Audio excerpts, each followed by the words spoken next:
요새 나오는 얘기는 이상까지만 하자. 이 바이오시밀러 만드는 업체들 입장에서 굉장히 호재입니다. 주목해야 될 게 저는 그 생물보안법 그냥 중국 기업과 아예 하지 말라는 법이에요. 약을 만들어 달라고 했다면 이제 못하는 거죠. 그러면 인도나 일본과 한국 중에 선택을 해야 돼요. 근데 그 중에 하나가 이제 우리나라 삼성바이오로직스. 30일부터 한 달 동안 거래 정지 들어가죠. 이제 인적 분해를 하게 되는데 저는 이거를 좀 호재로 좀 보고 있습니다. 안녕하십니까. 예민수의 경제 토크 시작합니다. 오늘은 LS증권 염승환 이사님 오셨습니다. 어서 오십시오. 네, 안녕하세요. 금리 인하 수혜주를 찾아보자. 저희의 첫 번째 컨셉인데요. 일단 금리 인하는 9월 FOMC에서 거의 기정사실이죠. 네, 뭐 100%죠. 그러니까요. 100%고 네. 과연 이제 근데 0.25만 낮출 거냐, 네. 0.5냐 요건데 지금 분위기는 0.5도 막 거론이 되고 있죠. 그러게요. 이게 고용지표 생각보다 지금 너무 안 좋다 맞아요. 보니까 네. 그래서 뒤늦게 또 수정치도 나오는데 안 좋은데. 그러니까요. 근데 어쨌든 이제 미국의 비농업 부문 일자리 수가 이제 급감을 했고 네. 결국 트럼프가 맞았어요. 결국엔 트럼프가 계속 맞았다고요? 미리 좀 했어야 되는 거 아니냐. 네. 근데 이제 파월 의장은 이제 당시 나온 경제 지표도 나쁘지가 않았잖아요. 네. 그리고 물가 오를까봐 그냥 이제 동결을 계속했는데 지금 결국 뒤늦게 지금 수정치들이 나오는 거 보면 결국 트럼프 말이 맞았던 것 같고 또 트럼프는 이제 그걸 기반으로 해서 계속 지금 비난을 하고 있죠.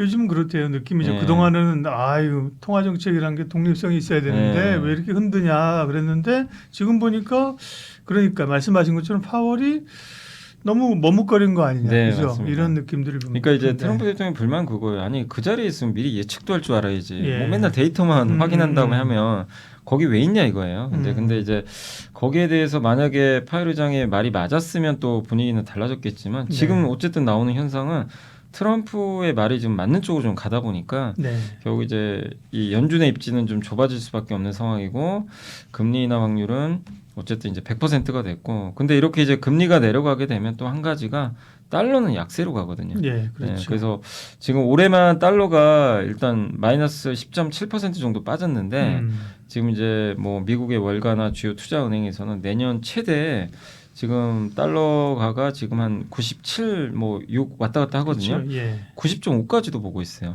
내년까지. 그래서 이제 굉장히 달러 낮은, 인덱스가 떨어지고 달러가 약세면 우리 이머징 시장에는 투자 환경이 긍정적으로 해석되잖아요. 굉장히 좋았죠. 옛날에 예. 그러니까 미국보다 한국이 항상 좋았을 때 보면 예. 달러 약세거든요. 근데 작년엔 미국은 증시 좋았지만 킹 달러였고 우리나라는 작년에 지수가 많이 빠졌잖아요. 네. 그러니까 이런 이제 달러 약세가 좀 시작되고 그걸 이제 일으키는 게 또 금리 인하고 이런 부분들이 국내 증시에 우호적으로 좀 작용할 수 있을 것 같아서 좀 좋게 보고 있고요. 이제 거기서 과연 근데 이제 우리가 금리 인하하면 뭘 봐야 되냐? 이제 이 고민인 거죠, 사실. 예.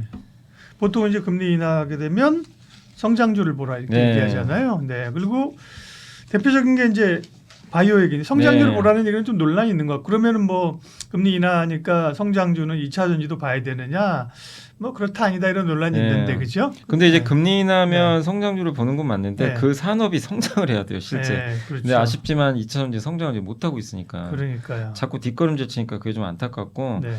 그러니까 이제 2차 전지도 만약에 사이클이 전기차도 잘 팔리는 사이클은 당연히 수혜주예요. 근데 이제 그게 좀 지금 되긴 좀 어렵고 그래서 이제 우리가 이제 가장 항상 이제 많은 분들이 떠올리는 게 바이오죠. 그렇죠. 예, 바이오는 성장을 분명히 하고 있기 때문에 네.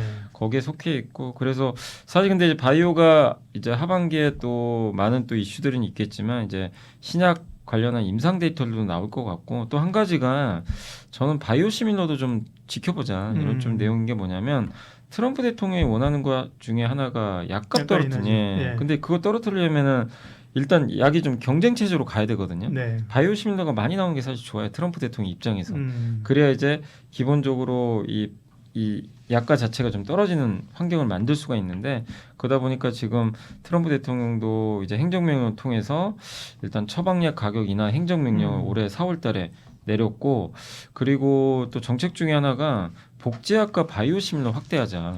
근데 이번에도 유럽에 이제 그 관세 협상한 거 보면은 제네릭 이 복제약은 관세가 없어요. 네. 그냥 들어오라는 거예요. 복제약은 그냥 허용을 해줘요. 그 얘기는 약가 인하를 좀 하겠다는 거죠. 그리고 바이오시밀러 같은 경우는 요즘에 나오는 얘기가 이건 유럽에서 나온 얘기인데 바이오시밀러도 복제약이잖아요, 신약에. 똑같이 만들 수 없어서 그냥 바이오 시밀러로 이제 붙인 건데 효능은 똑같거든요, 거의. 근데 이것도 임상 3상까지는 해야 돼요. 승인 받으려면. 근데 유럽에서 요새 나오는 얘기는 2상까지만 하자. 2상까지만 이제 만약에 임상을 끝내면 이 바이오시밀러 만드는 업체들 입장에서 굉장히 호재입니다. 왜냐하면 임상 비용이 없어져 버려요. 그렇죠. 예. 이걸 완전히 절감할 수 있고 예. 빨리 내놓죠. 그럼 빨리 상업화되고 그래서 굉장히 파격적인 조치인데 이게 유럽에서 시작이 될 것 같고 이 부분이 만약 미국까지 가게 된다면 상당히 또 큰 이제 효과를 일으킬 수 있어서 이 바이오시밀러도 한번 들여다볼 필요가 있고. 근데 바이오 노이즈가 많잖아요. 말씀하신 것처럼 뭐 자고 나면 트럼프가 뭐 세금 매긴다고 하고 그렇죠. 네. 뭐 그것도 그러면 약간은 자기의 목적을 위한 어떤 그죠? 정책적 목적을 네. 위한 뭐 쪼이기 뭐 이런 네. 압박용으로 봐야 되는 거죠. 그러니까 이제 그런 건 불편할 수는 있는데 네. 핵심은 그거예요. 약값 떨어뜨리고 네. 그다음 미국에 공장 지어라. 이게 이제 두 가지가 핵심인데 어쨌든 이제 우리나라 기업들은 어느 정도 그런 쪽에 대비는 좀 돼 있는 것 같고 또 한 가지 이제 주목해야 될 게 저는 그 생물보안법. 네. 예, 생물보안법은 결국 이번에 생물보안법이 미국의 국방수권법에 포함이 됐는데 이게 이제 사실 작년에 의회 통과하려다가 안 됐는데 내용은 그거죠. 미국의 바이오 기업이 중국의 위탁 생산을 맡기는 경우가 되게 많은데 삼성바이오로직스 경쟁사가 중국에 있잖아요. 우시바이오 같은. 네. 근데 그 기업과 이제 거래하지 말라는 법이고 작년에는 어떤 법이었냐면은 미국이 워낙 이제 중국 기업과 거래를 많이 하니까 이거 당장 끊어버리면 타격이 크잖아요. 그러니까 2032년까지 유예 기간을 준 거예요. 대신에 신규 계약은 하지 말고 기존 계약은 2032년까지. 근데 이번에 발의가 된 법안은 더 센 겁니다. 그냥 중국 기업과 아예 하지 말라는 법이에요. 예. 그러면 이게 이번에 국방수권법에 포함이 돼서 통과가 만약에 되면 상원에서 심의하고 아마 올해 통과될 것 같거든요. 그래서 이게 통과가 되면 이제 중국 기업과는 미국 기업이 거래하기가 너무 힘들고, 그러니까 그러니까 미국의 예를 들면 일라이릴리가 중국 우시바이오의 약을 만들어 달라고 했다면 이제 못 하는 거죠. 그러면 인도나 일본과 한국 중에 선택을 해야 돼요. 근데 그 중에 하나가 이제 우리나라 삼성바이오로직스. 네. 그러니까 이거 당연히 굉장히 호재거든요, 이거는. 그래서 바이오를 규제하는 법안이고 사실 조선과 비슷하죠. 조선 그 미국에서 중국 그렇죠. 조선사 규제하잖아요. 네. 네, 그거랑 이제 맞먹는 효과가 나올 수 있기 때문에 금리 인하랑 더불어서 우리가 바이오를 네. 계속 좀 주목해야 될 이슈 중에 하나다 이렇게 좀 생각을 하고 있습니다. 바이오는 사실 뭐 금리 인하가 가장 수혜가 되는 쪽 논란이 없는 쪽이고요. 네. 금리 인하 사실은 빼면 없냐? 그것도 아니에요, 그죠? 네네. 여러 그런 그 환경 변화, 그죠? 네, 뭐 비만 얘기 이런 것도 그렇고요, 그죠? 인간의 맞죠, 맞아. 인간의 생명 이런 것 때문에 맞습니다. 관심이 있는 상황이고요. 바이오하면 기본적으로 이제 신약 개발 쪽이 있고 네. 지금 우리가 잘하고 또 관심 있는 쪽이 바이오텍들이 그죠? 네, 잘하고 맞습니다. 있는 거고 바이오시밀러 쪽이 있는 건데 아까 이제 바이오시밀러 쪽을 좀 보자고 하셨어요. 그럼 조금 전에 얘기한 그런 논거로 보자고 하신 거죠? 예, 맞습니다. 네. 그럼 바이오시밀러 하면 대표적으로 셀트리온이랑 삼성바이오잖아요. 예. 네. 근데 이제 뭐 저는 삼성바이오를 좀 보자. 예. 삼성바이오는 이제 물론 자회사 삼성바이오에피스가 바이오시밀러 하지만 본업은 CDMO죠. 그러니까 이제 위탁 생산. 네. 위탁 생산 세계 최강자 중에 하나고. 근데 이게 아시겠지만 10월 30일부터 한 달 동안 거래 정지 들어가죠. 이제 인적 분할을 하게 되는데 저는 이거를 좀 호재로 좀 보고 있어요. 네. 인적 분할을 하게 되면 순수 바이오 위탁 생산하는 회사 하나, 한쪽은 바이오시밀러 이게 둘로 쪼개지는 거죠.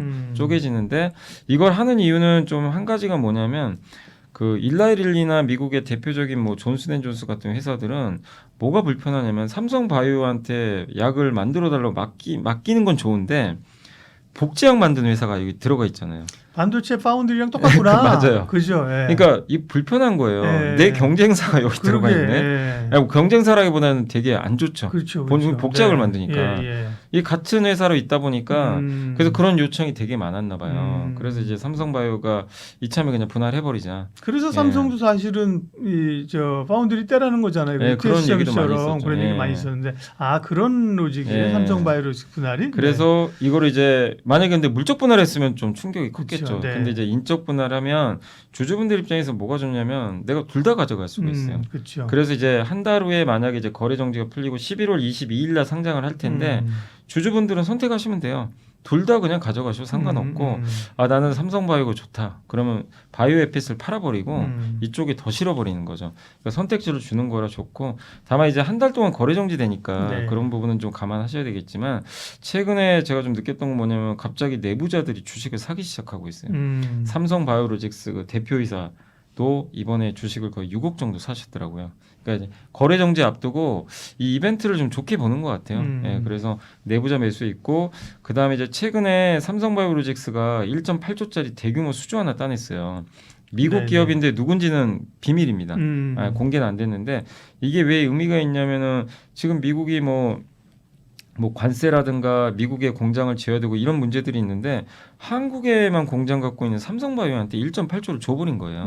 굉장히 의미가 있는 거죠. 그만큼 삼성바이오의 경쟁력을 믿는 거죠. 그래서 그런 부분들이 이제 인적 분할 후에는 더 많아질 가능성이 높기 때문에 저는 삼성바이오로직스 인적 분할 전에 이렇게 좀 관심을 좀 갖는 게 낫지 않나 이렇게 좀 생각을 하고 있습니다. 그렇죠. 그런 변화들. 근데 시장이 이제 거래 안 되는 걸 싫어해요. 특별히 기관들 같은 게 물론 이해가 그런 되고요. 부분은 그죠? 있겠죠. 예. 이전에도 보면 저기 하나에어로스페이스는 왜 그때 분할이었나? 거기도 그때 하나에어로스페이스도 한참 거래 정지되고 네. 그때가 29만 원인가 됐어요. 네. 근데 이제 관심 없다가 한 달 네. 동안은 그죠 관심 네. 없다가 뭐 사실은 거래 재개되고 나면 이게 뭐지 으쌰으쌰하다 또 올라간다고 네. 그죠. 근데 어떻게 보면 삼성바이오도 거래 재개되고 뭐 살 기회도 있고 그죠. 네. 네. 그러나 이제 그 전부터 뭐 있는 분들이라고 하면 뭐 그러니까 네, 가져가시면 되고. 팔 이유는 없는 거네요. 네. 그죠. 근데 보통 이제 이런 거를 왜냐하면 이게 좀 거래가 이제 분할되고 나서 투자하기 어려운 게 네. 둘이 분할되면은 이제 이게 변동성이 되게 커지거든요. 시초가부터. 그러니까 그거를 새로 편입하기가 되게 좀 부담스러워요, 사실. 네. 아침부터 많이 떠버린다거나 그렇죠. 갑자기 한쪽은 빠질 수도 있어요. 네. 그럼 사실은 못 들어갑니다. 그렇기 때문에 저는 차라리 이거를 물론 나는 한 달 거래 정지 나는 이게 불편하신 분들 안 하셔야 되겠지만 저는 이제 분할 후에 좀 이벤트 효과로 좀 괜찮을 걸로 개인적으로 보고 있거든요. 그래서 분할 전에 한번 이렇게 좀 관심 가져보는 것도 괜찮지 않나 이렇게 생각을 하고 있습니다. 네.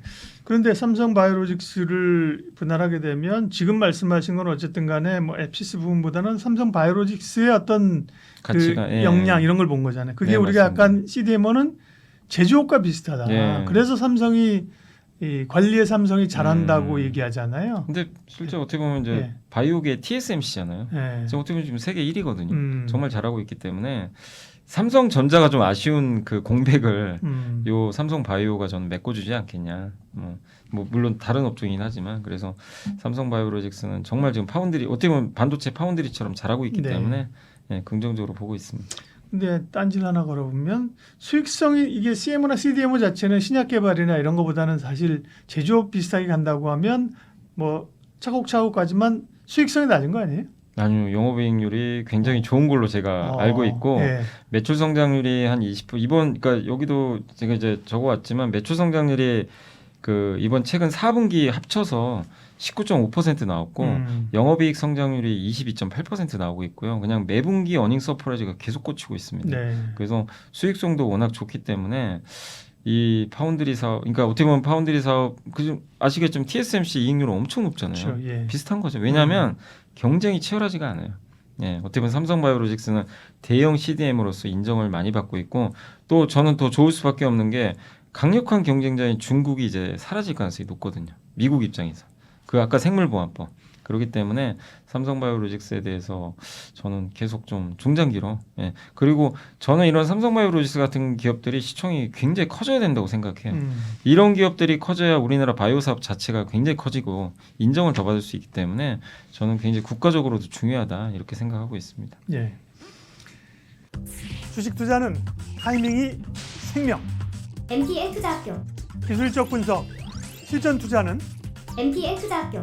투자 기법 나도 만들 수 있을까? MTN 투자학교.